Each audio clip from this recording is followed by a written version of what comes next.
ಬಿಕ್ಲು Shiva murder case ಭೈರತಿಗೆ ಬಂಧನದ ಭೀತಿ. ಭೈರತಿಯನ್ನ ವಶಕ್ಕೆ ಪಡೆಯುವುದಕ್ಕೆ ಸಿಐಡಿ ತಂಡ ಸನ್ನದ್ಧ. ಯಾವುದೇ ಕ್ಷಣದಲ್ಲೂ ಭೈರತಿ ಬಸವರಾಜ್ ಬಂಧನ ಆಗಬಹುದಾದ ಸಾಧ್ಯತೆ ಇದೆ. 3 ದಿನಗಳಿಂದ Byrathi Basavaraj mobile switch off. ಬಂಧನದ ಭೀತಿಯಲ್ಲಿ ಪುಣೆಗೆ ತೆರಳಿದ್ರ ಶಾಸಕ ಭೈರತಿ ಅನ್ನುವಂತ ಪ್ರಶ್ನೆ. ವಿಶೇಷ ತಂಡಗಳಿಂದ ಗೋವಾ, ಮಹಾರಾಷ್ಟ್ರದಲ್ಲಿ ಶೋಧ ಮಾಡಲಾಗ್ತಾ ಇದೆ. ಜಾಮೀನು ಕೋರಿ ಜನಪ್ರತಿನಿಧಿಗಳ ಕೋರ್ಟ್ಗೆ ಅರ್ಜಿ ಸಲ್ಲಿಕೆ. ನಿರೀಕ್ಷಣಾ ಜಾಮೀನಿಗೆ ಜನಪ್ರತಿನಿಧಿಗಳ ಕೋರ್ಟ್ ನಕಾರ. ಯಾವುದೇ ಕ್ಷಣದಲ್ಲಿ ಬೇಕಾದ್ರೂ ಅರೆಸ್ಟ್ ಮಾಡಬಹುದಾದ ಸಾಧ್ಯತೆ ಇದೆ. ಪುಣೆಗೆ ತೆರಳಿರಬಹುದು ಅನ್ನುವಂತ ಅಂದಾಜು. 3 ರಾಜ್ಯದಲ್ಲಿ ಹುಡುಕ್ತಾ ಇದ್ದಾರೆ. ಮಹಾರಾಷ್ಟ್ರ, ಗೋವಾ ಎಲ್ಲ ಕಡೆಯಲ್ಲೂ ಕೂಡ ಅವರನ್ನ ಹುಡುಕುವಂತ ಕೆಲಸವನ್ನ ಮಾಡಲಾಗ್ತಾ ಇದೆ.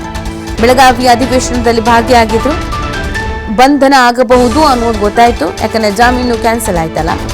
ಸೊ ಅದಾದ್ಮೇಲೆ ಮಧ್ಯಾಹ್ನದ ನಂತರ ಅವ್ರ ಮೊಬೈಲ್ ಸ್ವಿಚ್ ಆಫ್ ಆಯ್ತು. ಅಲ್ಲಿಂದ ಎಲ್ಲಿದ್ದಾರೆ, ಯಾರ ಸಂಪರ್ಕದಲ್ಲಿದ್ದಾರೆ, ಯಾವುದ್ರ ಬಗ್ಗೆಯೂ ಕೂಡ ಮಾಹಿತಿ ಇಲ್ಲ. ಸೊ ಹಾಗಾಗಿ ಇದೀಗ ಸಿಐಡಿ ಅಧಿಕಾರಿಗಳು ತಂಡ ರಚನೆ ಮಾಡ್ಕೊಂಡಿದ್ದಾರೆ. ಯಾವುದೇ ಕ್ಷಣದಲ್ಲಿ ಬೇಕಾದ್ರೂ ಅರೆಸ್ಟ್ ಮಾಡಬಹುದು. ಆದರೆ ಇವರು ಅಜ್ಞಾತ ಸ್ಥಳದಲ್ಲಿ ಇದ್ದಾರೆ. ಮೊಬೈಲು ಸ್ವಿಚ್ ಆಫ್, ಯಾರ ಸಂಪರ್ಕಕ್ಕೂ ಸಿಗ್ತಾ ಇಲ್ಲ. ಈಗ ಬೆಳಗಾವಿಯಿಂದ ತೆರಳಬಹುದಾದ ಎಲ್ಲ ರಸ್ತೆ ಮಾರ್ಗಗಳಲ್ಲೂ ಟೋಲ್ ಬಳಿ ಸಿಸಿ ಕ್ಯಾಮೆರಾಗಳನ್ನು ಚೆಕ್ ಮಾಡಿಸ್ತಾ ಇದ್ದಾರೆ. ಯಾವ ಕಾರಿನಲ್ಲಿ ಹೋಗಿರಬಹುದು, ಯಾರ ಜೊತೆಗೆ ಹೋಗಿರ್ಬೋದು, ಯಾವ ಕಡೆಗೆ ಹೋಗಿರ್ಬೋದು. ಸೊ ಇದೆಲ್ಲವನ್ನು ಕೂಡ ಇದೀಗ ಹುಡುಕುವ ಕೆಲಸ ಮಾಡಲಾಗ್ತಾ ಇದೆ.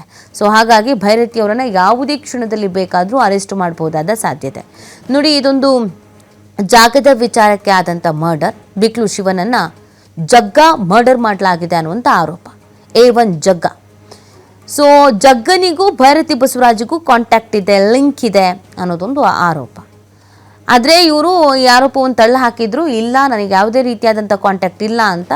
ಬಟ್ ಸಿಐಡಿ ತನಿಖೆ ಮಾಡುವಂಥ ಸಂದರ್ಭದಲ್ಲಿ ಒಡನಾಟದ ಬಗ್ಗೆ, ಲಿಂಕ್ ಇರೋದ್ರ ಬಗ್ಗೆ ಮಾಹಿತಿಗಳು ಸಿಕ್ಕಿದೆ, ಸಾಕ್ಷಿ ಸಮೇತವಾಗಿ.